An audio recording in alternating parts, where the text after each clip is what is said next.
حي على الفلاح.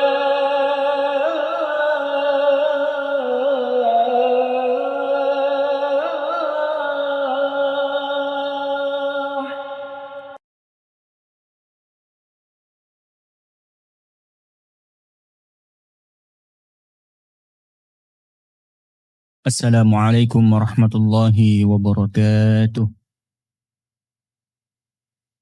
Alhamdulillahilladzi anzala al-Qur'an hudan lin-nasi wa bayyinatin minal huda wal furqan. Assalatu wassalamu ala asyrafil anam wa ala alihi wa ashabihi al-kiram. Ashhadu an la ilaha illallah wahdahu la syarika lah. وأشهد أن محمدا عبده ورسوله وحبيبه وخليله صلوات ربي وسلامه وبركته عليه وعلى آله وأصحابه إلى يوم يبعثون يوم لا ينفع مال ولا بنون إلا من أتى الله بقلب سليم. Jamaah salat maghrib Masjid Al-Falah rahimakumullah. Mari kita tidak bosan-bosannya agar senantiasa mengucapkan rasa syukur kita kepada Allah Subhanahu wa taala dengan mengucapkan alhamdulillahi rabbil alamin atas segala karunia yang telah diberikan kepada kita, atas segala nikmatnya yang telah Allah limpahkan kepada kita, baik itu nikmat sehat, nikmat sempat, dan nikmat-nikmat Allah yang lainnya yang tidak manusia mampu untuk menghitungnya. Jamaah sekalian rahimakumullah, salawat dan salam mari kita bersama-sama bersalawat kepada baginda Nabi besar Muhammad sallallahu alaihi wasallam dengan mengucapkan assalamu alayka ya Rasulullah. Jamaah salat maghrib Masjid Al-Falah rahimakumullah. InsyaAllah di pertemuan pada malam hari ini kita akan membahas dengan tema menilik keagungan surat Al-Fatihah. Apa itu menilik? Menilik itu melihat dengan sungguh-sungguh, memperhatikan betul ada apa dengan surat Al-Fatihah ini dan bagaimana keagungan surat Al-Fatihah ini. Jamaah sekalian rahimakumullah, surat Al-Fatihah itu terdiri dari 7 ayat. Dan surat Al-Fatihah ini terlepas dari berbagai khilaf pendapat bahwa suratul Fatihah ini adalah surat Makkiyah. Apa maknanya surat Makkiyah itu jamaah sekalian rahimakumullah? Surat Makkiyah adalah bukan surat yang turun di Mekah. Ya. Memang ada pendapat yang mengatakan bahwa surat Makkiyah adalah surat yang turun di Mekah. Akan tetapi ada pendapat yang lebih kuat dan yang saya ikuti pendapat ini. Ya. Bahwa surat Makkiyah adalah surat yang turun sebelum Nabi hijrah dari Mekah ke Madinah. Itu adalah surat Makkiyah. Sehingga surat Al-Fatihah ini diantara salah satu bentuk keistimewaannya, ada yang mengatakan bahwa surat Makkiyah ini, surat Al-Fatihah ini turunnya 2 kali. Di Mekah dan di Madinah. Tetapi pendapat yang paling kuat adalah suratul Fatihah ini turunnya di Mekah adalah, maksudnya turun sebelum Nabi hijrah dari kota Mekah ke kota Madinah. Jamaah sekalian rahimakumullah, ya. Sebab ada surat-surat yang turun di kota Mekah, tetapi di dalam Al-Quran dimasukkan ke dalam golongan suratul Madaniyah. Contohnya, Al-yawma akmaltu lakum dinakum wa atmamtu alaikum ni'mati wa raditu lakumul islam dina. Peristiwa ini, ayat ini turun ketika Nabi SAW turun berada di kota Mekah. Ketika sedang haji wada, berada di kota Mekah. Tetapi ayat ini digolongkan sebagai ayat Madaniyah. Kenapa? Karena ayat ini turun setelah Nabi hijrah dari kota Mekah ke kota Madinah. Ayat ini turun peristiwa haji wadaknya Nabi SAW, haji terakhirnya Nabi. Dan ibadah haji, rangkaian haji itu tentu dilaksanakan di kota Mekah. Ya. Dan tidak hanya di kota Mekah, banyak juga ayat-ayat atau surat-surat yang juga turun di kota Mekah dan sekitarnya, misalkan di Taif, ya, atau ketika sa'i. Ya. Ada juga ayat-ayat yang turunnya disebutkan dalam sebutan ayat safari, ayat hadori, ayat-ayat yang turun kepada Nabi ketika Nabi sedang perjalanan. Ya. Itu ada sebutan ayat safari dan ayat hadori. Jemaah sekalian rahimani wa rahimakumullah, oleh karena itu kita yakini bahwa suratul Fatihah itu adalah surat Al-Makkiyah, adalah surat yang turun ketika Nabi belum hijrah dari kota Mekah ke Madinah. Namun di antara ciri-ciri surat-surat Makkiyah, ya, dari segi pembahasan atau temanya, ya, karena di periode Mekah kan masih banyak orang-orang yang belum beriman kepada Allah dan Nabi Muhammad SAW. Sehingga bahasan utamanya ayat-ayat Makkiyah adalah tentang tauhid dan akidah keimanan kepada Allah Subhanahu wa Ta'ala. Itu dari fokus pembahasan temanya, ayat-ayat Makkiyah. Yaitu mengesahkan Allah, ya, beriman kepada hari akhir, ya, dan kisah-kisah umat-umat terdahulu. Itu diantara ciri surat-surat Makkiyah. Kemudian dari segi bahasa, surat Makkiyah ini dari segi bahasa kalimatnya pendek-pendek. Ya, karena pada waktu itu, ya, di Mekah, ketika banyak orang yang belum beriman kepada Allah dan Rasulnya, ya, banyak yang masih mengunggulkan atau masih menjadikan syair itu sebagai tolak ukur kecerdasan seseorang pada waktu itu. Sehingga kalau kita perhatikan surat-surat Makkiyah, ya, pasti ekornya kebanyakan sama. Wadduha, wal-laili idza saja, ma wadda'aka rabbuka wa ma qala, walal akhiratu khairul laka minal ula. Semua. Berbeda dengan ayat-ayat Madaniyah yang tidak terlalu memperhatikan akhir katanya atau akhir ayatnya. Itu dari segi bahasa, yaitu pendek, ya, padat dan kuat. Sehingga apa? Untuk memberikan perlawanan kepada orang-orang penyair pada waktu itu di kota Mekah. Sehingga jemaah sekalian rahimani wa rahimakumullah, sekali lagi bahwa salah satu ciri surat Makkiyah adalah fokus pembahasannya adalah tentang akidah, tentang keimanan kepada Allah Subhanahu wa Ta'ala, dan dari segi bahasa dia lebih pendek, padat dan jelas. Kemudian yang berikutnya adalah surat Al-Madaniyah. Artinya adalah surat yang turun setelah Nabi hijrah dari kota Mekah ke kota Madinah. Dari segi bahasan utamanya, surat-surat Madaniyah ini adalah tentang kaifiyah, ya, tentang sholat misalkan, ya. Kemudian tentang zakat, puasa dan muamalah. Mengapa? Karena keimanan kaum muslimin pada waktu itu sudah kuat. Sehingga seandainya kalau pembahasan utama Al-Quran yang turun kepada Nabi Muhammad SAW tentang sholat atau zakat atau muamalah yang turun di Mekah, orang-orang tidak akan menerima Islam. Sehingga dikuatkan dulu imannya oleh Nabi Muhammad SAW agar ketika mereka menerima ajaran Islam, mereka menerima dengan baik. Sehingga ketika keimanan kaum muslimin pada waktu itu sudah kuat, sudah mantap, maka diharamkannya homer, ya.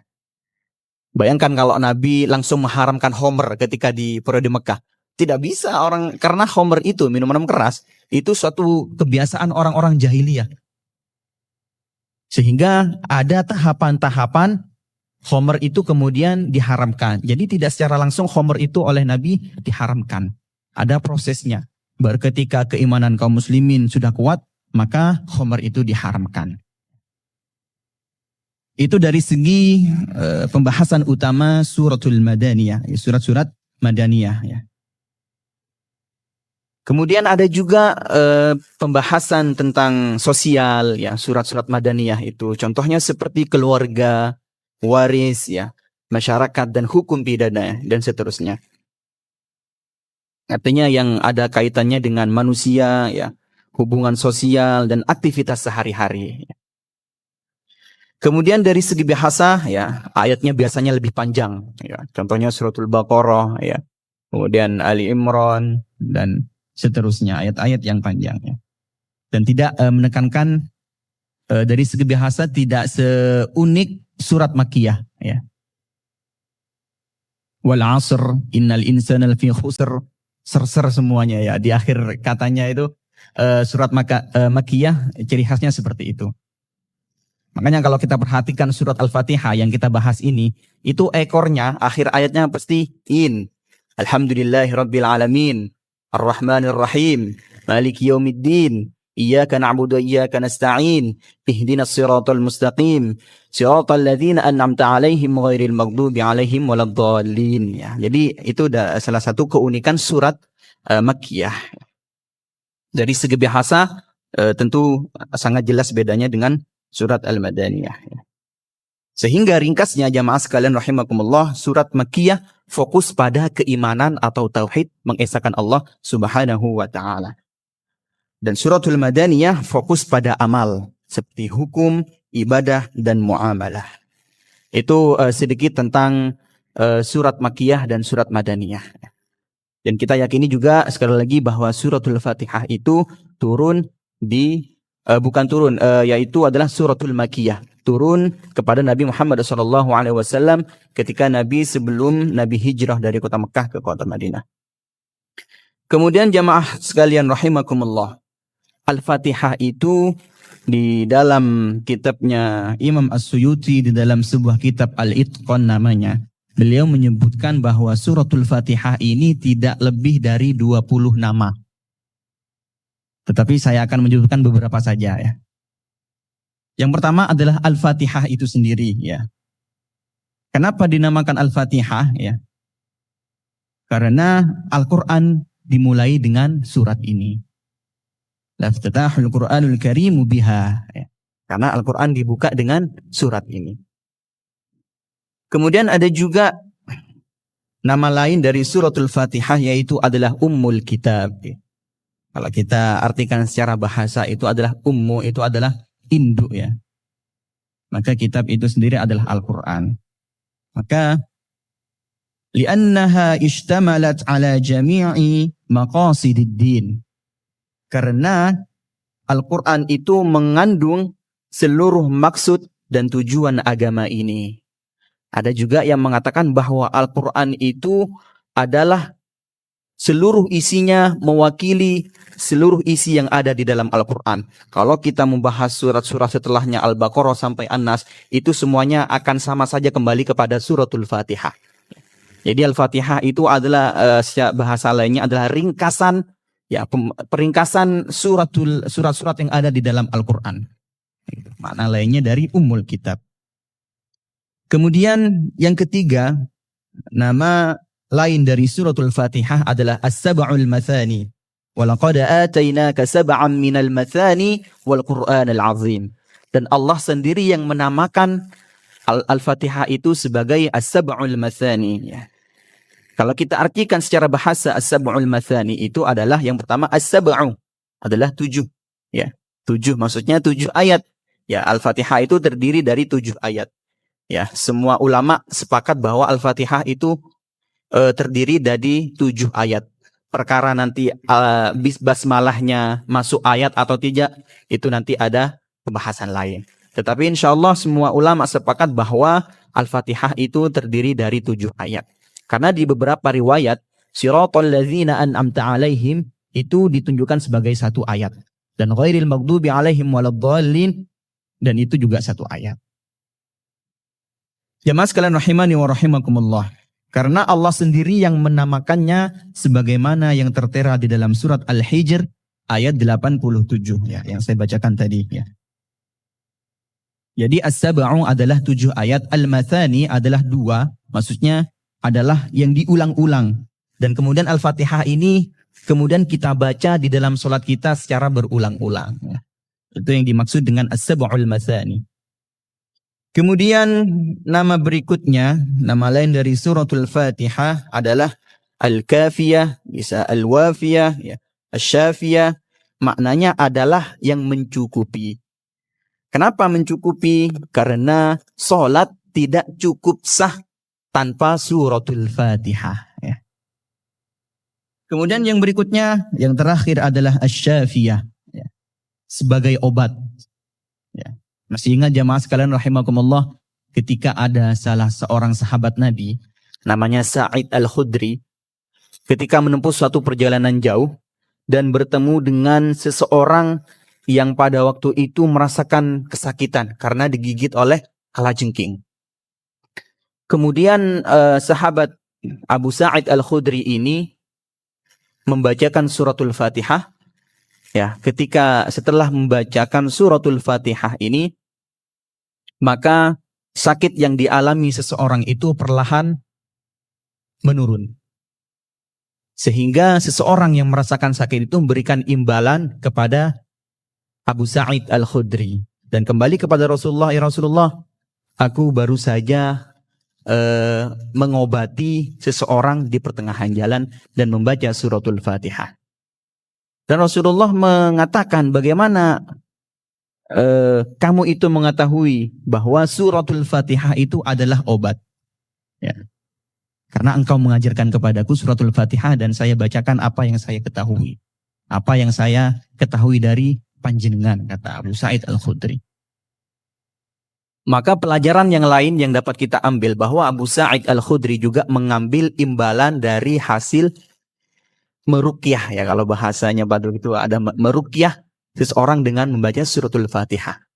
Dan Nabi juga tidak melarang Abu Sa'id Al-Khudri itu mengambil imbalan dari itu. Bahkan Nabi SAW meminta bagian imbalan itu, ya, dan sisakan bagian untukku, kata Nabi SAW.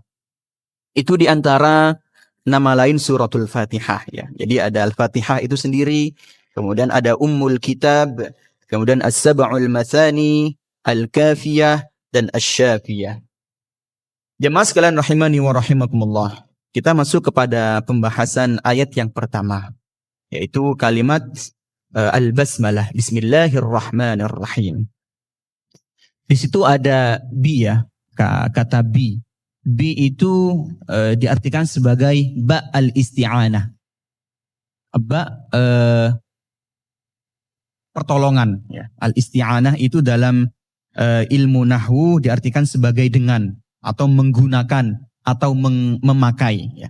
Bismillah, ya, dengan nama Allah, dengan menggunakan nama Allah. Ya. Al-isti'anah itu sendiri bisa diartikan sebagai pertolongan atau permintaan, ya. Pertolongan kepada Allah Subhanahu wa taala yang Maha Rahman dan Maha Rahim. Bismillah, ya, dengan menyebut nama Allah.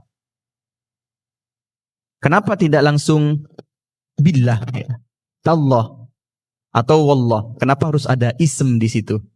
Itu agar di antara salah satu maknanya adalah agar membedakan mana sumpah dan mana tidak sumpah. Maksudnya al-isti'anah, kita meminta permohonan kepada Allah Subhanahu wa taala dengan menyebut nama-namanya, sifat-sifatnya. Begitu. Bismillahirrahmanirrahim. Di situ ada kata Ar-Rahman, ya. Ar-Rahman itu Maha Pengasih kalau bahasa terjemahan bebasnya, ya. Maha Pengasih.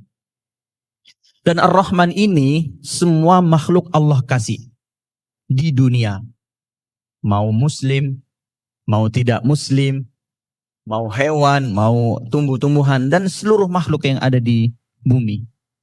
Ya.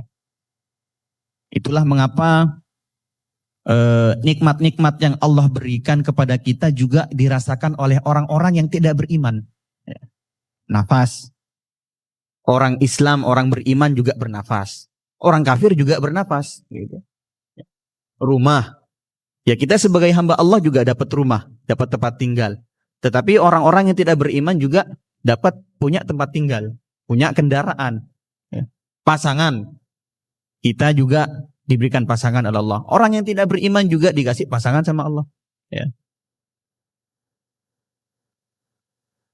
Itulah salah satu bentuk rahmannya Allah Subhanahu wa ta'ala. Kemudian yang berikutnya adalah Rahim. Yang hanya Allah berikan kepada orang-orang yang beriman. Wa kana bil mu'minina rahima. Ya. Hanya kepada orang-orang beriman yang mukmin, rahimnya Allah itu Allah beri. Dan rahim ini sifatnya adalah seperti pahala dan berlaku di akhirat. Kalau kita itu bisa masuk surga, mendapatkan pahala dari Allah, maka orang yang tidak beriman kepada Allah tidak bisa masuk surga dan tidak mendapatkan pahala dari kebaikan yang ia lakukan ketika di dunia. Ya. Segala aktivitas, ya, segala amalan yang bernilai ibadah, maka itu dihitung pahala di sisi Allah Subhanahu wa ta'ala. Berbeda halnya dengan orang yang tidak beriman. Ya. Tidak dinilai sebagai ibadah dan tidak diberikan ganjaran ketika di akhirat. Gitu. Itulah mengapa mungkin ada pertanyaan di benak kita. Bagaimana hukumnya orang kafir mendonasikan sebagian hartanya kepada saudara-saudara kita yang membutuhkan misalkan? Ya boleh-boleh saja. Tetapi Allah Subhanahu wa ta'ala akan balas itu ketika di dunia. Makanya bisnisnya dilancarkan, ya. Ya kita juga sebagai hamba Allah, kita juga punya bisnis juga dilancarkan, ya. Karena rahmannya Allah itu merata kepada seluruh makhluk, ya. Dan rahimnya Allah hanya berikan kepada orang-orang yang beriman, orang-orang yang mengesahkan Allah, orang-orang yang mengaku bahwa tidak ada zat yang berhak disembah kecuali Allah Subhanahu wa ta'ala. Maka jemaah sekalian rahimani wa rahimakumullah, ya. Di balik makna al-isti'anah, ya, permohonan, permintaan. Kalau di pertemuan sebelumnya kita membahas tentang ta'awudz. Ta'awudz itu adalah memohon kepada Allah Subhanahu wa ta'ala dari hal-hal yang buruk yang akan terjadi setelah itu. Maka bismillah ini atau basmalah ini kita memohon kepada Allah pertolongan agar amalan yang kita lakukan itu diterima, dimudahkan dan bernilai ibadah di sisinya. Jadi itu sedikit perbedaan antara ta'awudz, ya, al-isti'adzah dan isti'anah, ya. Jadi isti'adzah itu meminta perlindungan dari segala hal-hal yang buruk, dan al-isti'anah adalah meminta pertolongan, memohon kepada Allah agar dimudahkan segala urusan kita dan diberikan keberkahan dan bernilai ibadah di sisi Allah Subhanahu wa ta'ala. Ya. Kalau kita perhatikan, basmalah ini maknanya atau kalimatnya juga hanya sepenggal. Ya, bismillahirrahmanirrahim, dengan menyebut nama Allah yang Maha Pengasih lagi Maha Penyayang. Ya, kalau kita kiaskan dengan bahasa yang lain, misalkan ketika kita melakukan suatu perjalanan, ya, dengan mobil yang bagus dan mewah, maksudnya apa ini? Ya. Atau ketika berlayar, ya, dengan kapal yang besar dan kuat, apa maksudnya ini? Ya. Jadi maknanya sepenggal. Kata-katanya juga sepenggal. Sama juga dengan Al-Quran. Dengan menyebut nama Allah yang Maha Pengasih lagi Maha Penyayang. Sama juga dengan mobil atau dengan pena. Dengan pena ini yang bagus dan mahal. Yang hitam dan atau biru. Apa? Gimana maksudnya pena dengan pena ini? Ya. Sehingga ba di sini, ya, bisa dikatakan adalah al-isti'anah dengan membaca basmalah, segala aktivitas kebaikan diberikan kemudahan oleh Allah Subhanahu wa ta'ala. Makanya di setiap aktivitas kebaikan kita senantiasa mengucapkan basmalah. Bukan hanya karena kita menjalankan perintah Allah, tetapi kita mengambil pelajaran bahwa dengan basmalah ini kita diberikan kemudahan dan bernilai ibadah dan bertambah keberkahannya. Begitu. Bismillah, ya Allah, dengan basmalah, dengan atas namamu, semoga pekerjaan yang saya lakukan hari ini mendapatkan keberkahan di kemudian hari dan memberikan pahala yang berlipat ganda. Itu maksud dengan basmalah. Sehingga maknanya memang tersembunyi, ya, kalimat basmalah itu. Kemudian yang berikutnya jamaah sekalian rahimakumullah, ya, ayat yang kedua, Alhamdulillahi Rabbil Alamin. Ya. Allah mengajarkan pada ayat ini bagaimana cara kita bersyukur. Ya. Bagaimana, ya kalau di basmalah tadi kita memulai pekerjaan kita dengan basmalah, dengan menyebut nama Allah. Maka di akhir pekerjaan kita juga harus ingat kepada Allah dengan mengucapkan Alhamdulillahi Rabbil Alamin. Ya. Karena dari awal sampai akhir itu semuanya berkat rahmat dari Allah Subhanahu wa taala. Kalau bukan karena Allah, kita tidak bisa melakukan segala hal-hal yang kita inginkan, segala hal-hal yang kita lakukan pada hari itu. Kemudian juga Allah mengajarkan pada ayat ini tentang tauhid rububiyah. Tauhid rububiyah, ya, itu adalah kita meyakini bahwa Allah itu adalah Rabb semesta alam. Rabb sekaligus mengatur, menciptakan, ya, memiliki, memberi dan seterusnya. Itu diantara makna tauhid rububiyah Allah. Kemudian dari ayat yang kedua ini, Alhamdulillahi Rabbil Alamin, juga kita mengambil pelajaran bahwa pentingnya bersyukur. Ya. Pentingnya bersyukur, pentingnya ingat kepada Allah, baik di awal, di pertengahan, sampai kepada akhirnya. Terkait syukur ini jamaah sekalian rahimakumullah, ya. Mengapa kedudukannya sangat penting di dalam kehidupan kita? Ya. Sebetulnya jamaah sekalian yang harus kita ketahui bersama bahwa Allah itu tidak butuh dengan segala amalan ibadah kita, termasuk syukur kita kepadanya. Allah itu tidak butuh dengan amal ibadah yang kita lakukan. Karena sejatinya amal ibadah yang kita lakukan itu untuk kita sendiri. Yang kemudian kita akan panen kebaikan itu di hari kemudian. Ya. Kalau kita dihadapkan oleh masalah, ya. Kalau kita dihadapkan oleh sesuatu hal yang tidak kita inginkan, ya. Jangan sampai menunggu pekerjaan itu selesai baru kita bersyukur. Ya. Tetapi bersyukurlah yang membuat kita bahagia. Kita mendapatkan nikmat yang sebegini, misalkan yang tidak seberapa, maka kita harus qanaah, rela menerima apa adanya dengan bersyukur kepada Allah Subhanahu wa taala. Karena bersyukur inilah yang membuat kita bahagia, bukan kebahagiaan yang membuat kita bersyukur. Itu poin yang terakhir dari ayat yang kedua. Satu lagi jemaah sekalian rahimani wa rahimakumullah, ya. Bahkan ketika kita tidak meminta pun, Allah tetap kasih nikmat itu kepada kita. Contohnya, apakah kita minta supaya kita bisa bernafas kepada Allah? Mungkin sebagian kecil kita baru sadar, ya, bahwa nafas itu sangat penting. Tetapi apakah kita minta kepada Allah? Tidak. Sebagian kecil saja yang minta kepada Allah, ya. Makanya ada salah satu sahabat Nabi berdoa seperti ini. Allahumma ja'alni minal qailin. Umar bin Khattab pada waktu itu nyeletuk. Apa maksud Anda ini? Ya Allah, jadikanlah hamba ini bagian dari orang-orang yang sedikit. Ketika Umar bin Khattab berkata, apa yang Anda maksudkan dalam doa Anda itu? Saya ingin menjadi hamba-hamba yang bersyukur, kata sahabat itu. Karena Allah Subhanahu wa taala berfirman, wa qalilum min ibadiyasy syakur.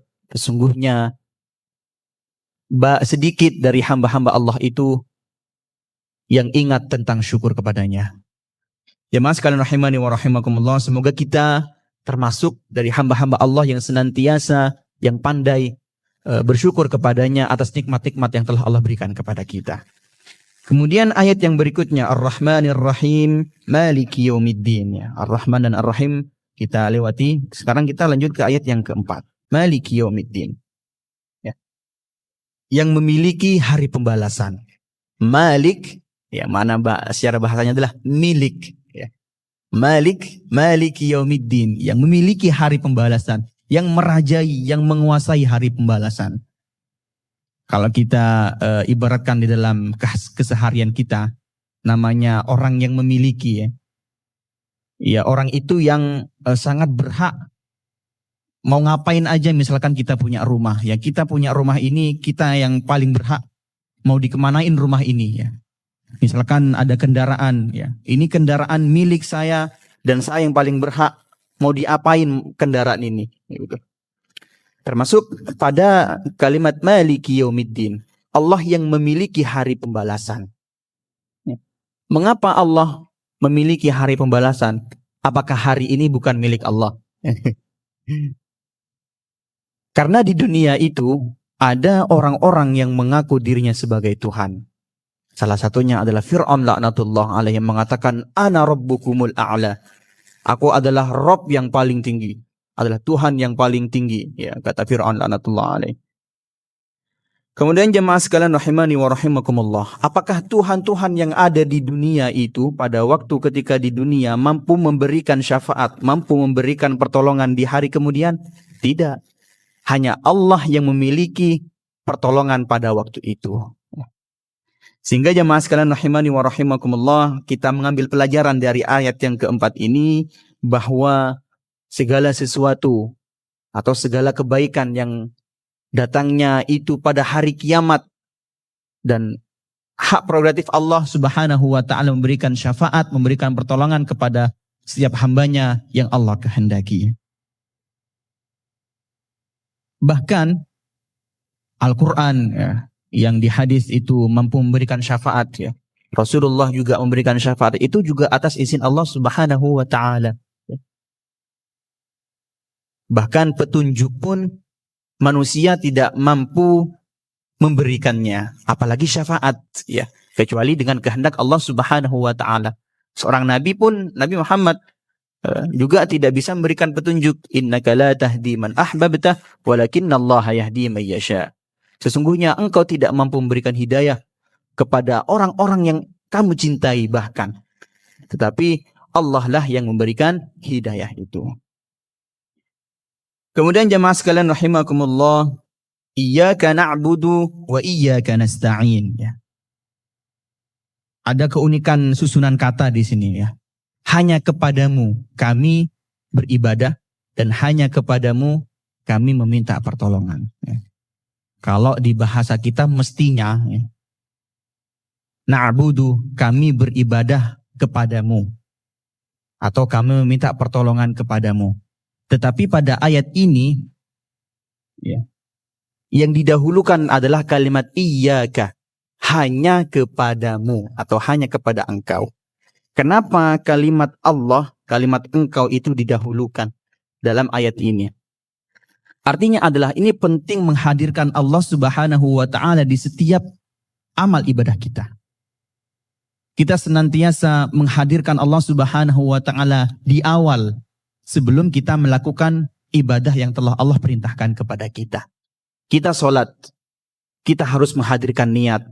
Niat yang kita ucapkan, niat yang kita taruh di dalam hati, niatkan karena Allah Subhanahu wa ta'ala. Maka niat itu adalah salah satu syarat sebelum kita melakukan ibadah sholat misalkan. Segala hal yang diniatkan karena Allah, maka itu akan bernilai ibadah. Na'budu wa iyyaka nasta'in, ya. Jadi na'budu adalah tujuan kita sebagai manusia. Bagaimana Allah Subhanahu wa ta'ala berfirman, "Wa ma khalaqtul jinna wal insa illa liya'budun."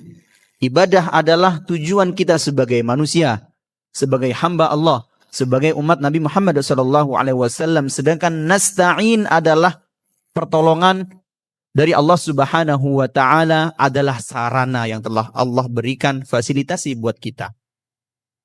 Maka na'budu dan nasta'in itu adalah satu kesatuan yang tidak bisa dipisahkan. Kita melakukan suatu amalan ibadah tanpa nasta'in, tanpa pertolongan Allah, kita tidak bisa melakukan ibadah.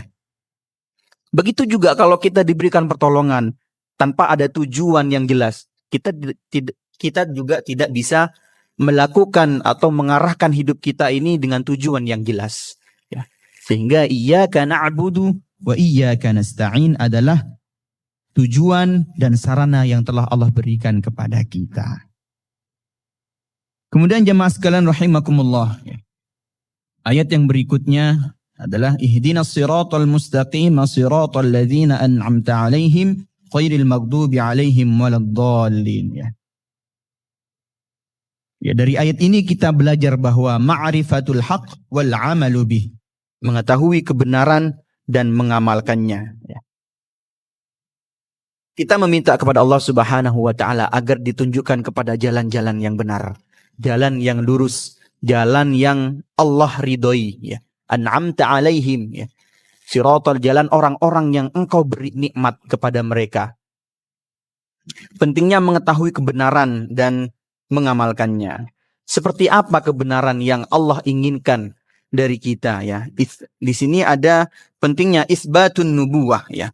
Penetapan adanya manusia yang Allah pilih sebagai panutan. Dalam hal ini adalah Nabi Shallallahu Alaihi Wasallam. Jemaah sekalian rahimani wa rahimakumullah. Dan kita juga mohon kepada Allah melalui ayat yang terakhir ini, siratal ladzina an'amta 'alaihim, yaitu adalah hidayah.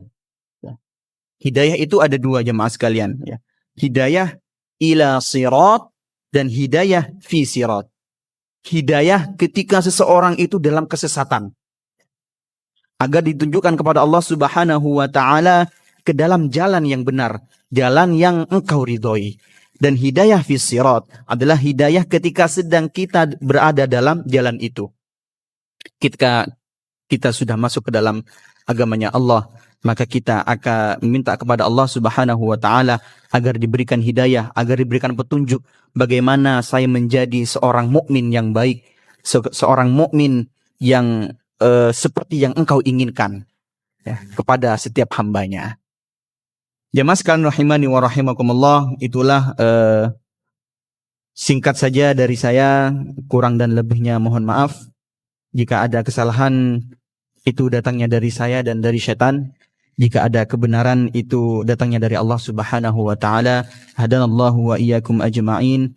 Wassalamualaikum warahmatullahi wabarakatuh.